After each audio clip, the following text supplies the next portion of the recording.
శ్రీశైల భ్రమరాంబ గంగా భ్రమరాంబ సమేత మల్లికార్జున స్వామి ఇవాళ మన పట్టణానికి వేంచేసి ఉన్నారు. ఆనంద ఫౌండేషన్ వారి యొక్క సౌజన్యంతో వారి యొక్క ఆ రీతిగా మనం కూడా అందరం కూడా తరిస్తున్నాం. ఇవాళ దాన్ని అనుసరించుకొని ఆ స్వామిని ఇందులో ప్రవేశపెడుతూ, ఎందుకంటే పార్థివ లింగం మట్టితో తయారు చేయించి చాలా అద్భుతంగా ఈ లింగాన్ని ఇక్కడ ప్రవేశపెట్టారు కాబట్టి అక్కడ ఉన్న స్వామిని ఇక్కడ దీంట్లోకి ప్రవేశపెడుతూ చేస్తున్నదంతా శ్రీశైల మల్లికార్జునుడికి చేస్తున్నట్టే. హర హర మహాదేవ హర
భగవాన్ శ్రీ వెంకటేవ దైవతన్నః శ్రీ శ్రీనివాస దైవతన్నః శ్రీ శ్రీనివాస అర్ధాభ్యాం నమః అరుంధదేవదుష్టాభ్యాం నమః.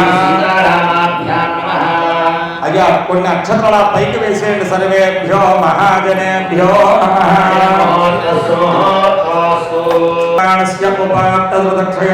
శ్రీ పరమేశ్వర ఉద్దేశ్య పరమేశ్వర ప్రీత్యర్థం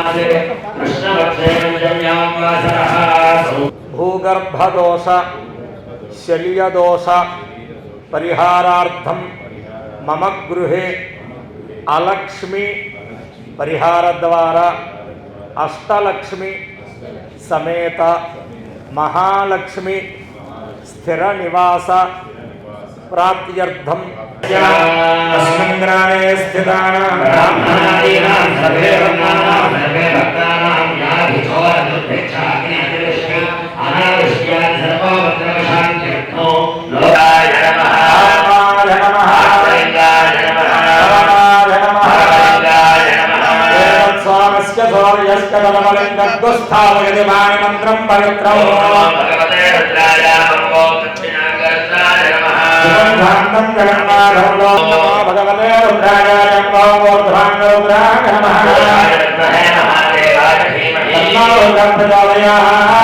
మనం రుద్రుడంత పవిత్రంగా మారితే తప్ప శివారాధన చేసే అర్హత మనకు రాదు అని ఆగమాలు చెబుతున్నాయి. అందువల్ల శరీరంతో కలియుగంలో ఎంత పుణ్యాత్ముడుగానే ఉన్నాము అనుకున్నా తెలియకుండానే అనేక పాపాలు వచ్చి మన మీద పడిపోతూ ఉంటాయి.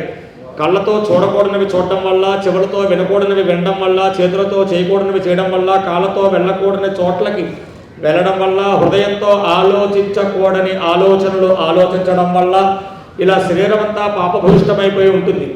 ఆ పాపభూయిష్టమైన శరీరంతో రుద్రారాధన పనికిరాదు కాబట్టి పెద్దలు మహన్యాస పారాయణ చేసి శరీర శుద్ధి గావించుకుని అనంతరం శివుడి దగ్గరికి వెళ్ళి అభిషేకం చేయండి అయ్యా అని చెప్పారు. అందుకనే ఇది మొత్తం 7 కోట్ల మహామంత్రాలు ఉన్నాయి. సప్తకోటి మహామంత్రానామని 7 కోట్ల మహామంత్రాలకి న్యాసాలు ఉన్నాయి. ఏ మంత్రం చేయాలన్నా న్యాసం చేయాలి. అన్ని న్యాసముల కంటే ఉత్తమోత్తమైన న్యాసం కాబట్టి చేయడం వల్ల మాత్రమే కాకుండా వినడం వల్ల మాత్రం కూడా పాపం యపోహంతో పాపాలని పోగొట్టేది కాబట్టి దీనికి మహాన్యాసము అనేటువంటి విశిష్ట పదాన్ని దీనికి ఇచ్చారు. అందువల్ల చక్కగా అటువంటి మహాన్యాసాన్ని కార్తీక మాసం పంచమి ఇందాక చెప్పినట్లుగా ఇవాళ పునర్వసు నక్షత్రం ప్రత్యేకంగా ఒక అద్భుతమైనటువంటి తిరునక్షత్రంగా దీన్ని భావిస్తూ ఉంటాం. శ్రవణ నక్షత్రం, పునర్వసు నక్షత్రం వీటిల్ని. అటువంటి మహాపర్వదినంలో కార్తీక మాసం ప్రతిరోజు మహాపర్వదినమే, అందున సౌమ్యవారం. అటువంటి విధానంలో ఇవాళ ఆ శ్రీశైల భ్రమరాంబ, గంగా భ్రమరాంబ సమేత మల్లికార్జున స్వామి ఇవాళ మన పట్టణానికి వేంచేసి ఉన్నారు. ఆనంద ఫౌండేషన్ వారి యొక్క సౌజన్యంతో, వారి యొక్క ఆ రీతిగా మనం కూడా అందరం కూడా ధరిస్తున్నాం.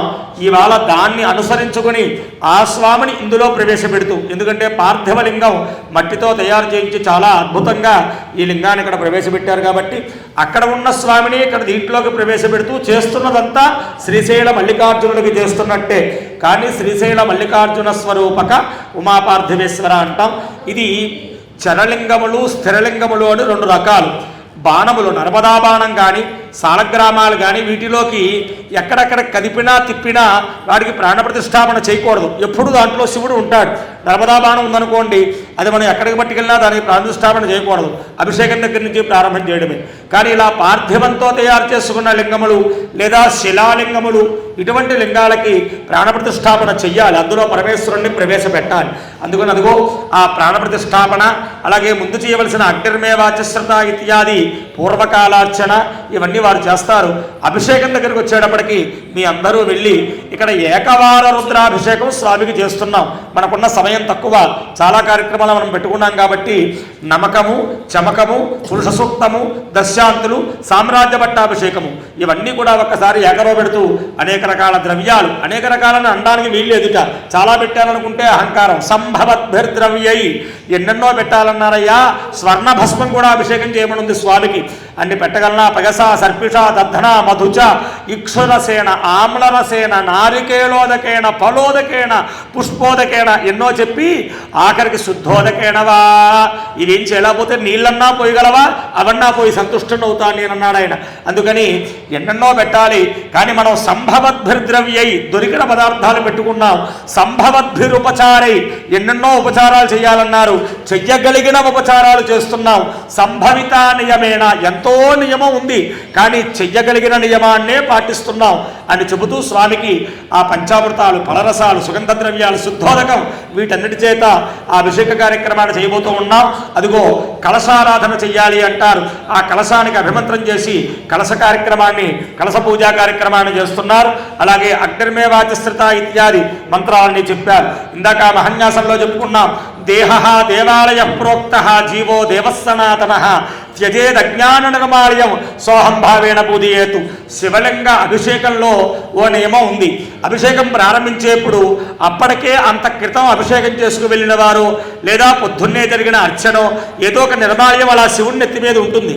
ఆ ఉన్నదాన్ని ఉత్తరత చండీశ్వరాయ నమః, ఉత్తరంలో ఉండే చండీశ్వరుడికి నీకు ఇచ్చేస్తున్నానయ్యా ఈ శివుని నెత్తి మీద ఉన్న నిర్మాల్యం అని ఆయన వైపుకు తుడిచి అభిషేకం ప్రారంభించాలి అని.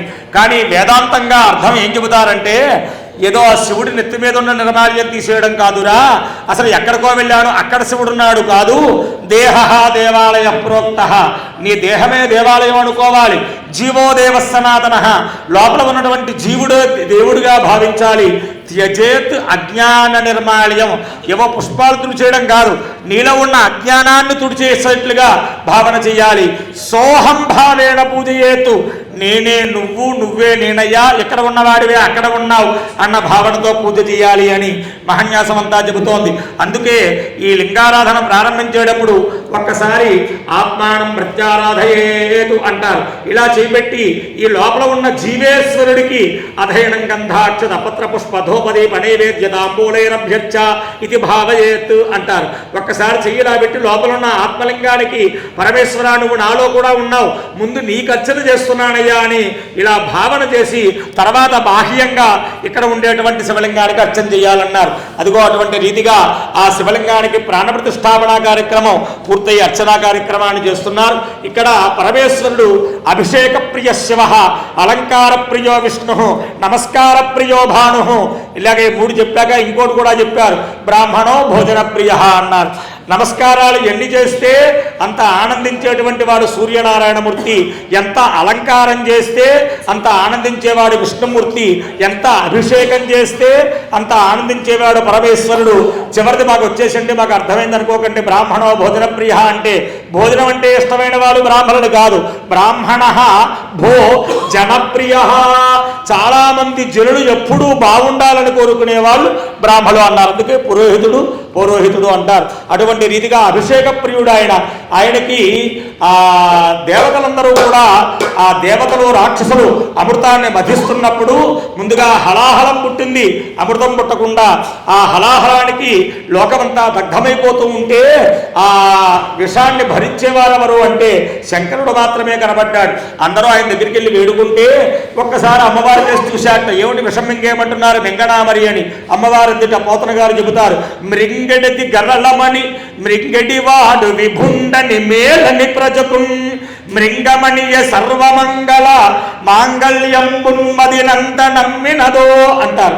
మింగేది విషమని తెలుసు, మింగేవాడు తన భర్తే అని తెలుసు, అయినా మింగవయ్యా ఏం పర్వాలేదు అంటే ఆవిడ నమ్మకం ఏమిటయ్యా అంటే నువ్వు కట్టిన మాంగళ్యం నా మెల్లో ఉండగా నీకేమిటయ్యా నేను చూసుకుంటానని ఆవిడ ధైర్యం.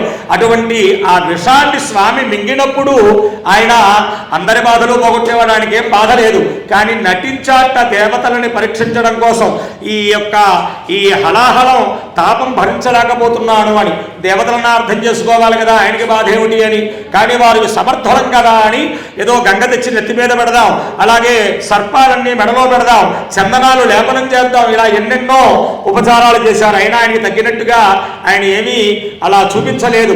అప్పుడు సప్తఋషులు వచ్చి ఈ నమక మంత్రాలతో కొద్దిగా జలాన్ని ఆయన శిరస్సు మీద భక్తిపూర్వకంగా పోస్తే ఆయన ఉపశమించినట్లుగా అందరిని అనుగ్రహించాట. అదిగో ఒక్కసారి హారతి కళ్ళగత్తుకోండి. హర నమ పార్వతీపతయే హర హర మహాదేవ హర. అదిగో ఆనాటి నుంచి శంకరుడు అభిషేక ప్రియుడు అన్నారు. అందుకే కడివెడు నీళ్లు కొమ్మరించి ఇసుమంత పత్రి పారవేసి అంటారు. ఏదో భక్తిగా నమక మంత్రాలు చమక మంత్రాలు కాదు. మూఢుడైనా పామరుడైనా భక్తితో నమశివాయ అంటూ ఒక్కసారి నీళ్లు పోస్తే చాలయ్యా, పొంగిపోతావు నువ్వు. ఏదో మొత్తం పత్రి తీసుకురావడం, త్రిదళం త్రిగుణాకారం అంటూ మంత్రాలు చెప్పడం అక్కర్లేదయ్యా. కాస్త పత్రి అలా వేసినా చాలు నీకు పూజ అయిపోయింది అనుకుంటావు. భోళాశంకర నువ్వు భక్తవత్సలుడవయ్యా అని చెబుతారు. అటువంటి మహారా దేవుడి యొక్క ఆరాధన చేయబోతూ ఉన్నాం. అందరూ గట్టిగా హర నమ పార్వతీపతయే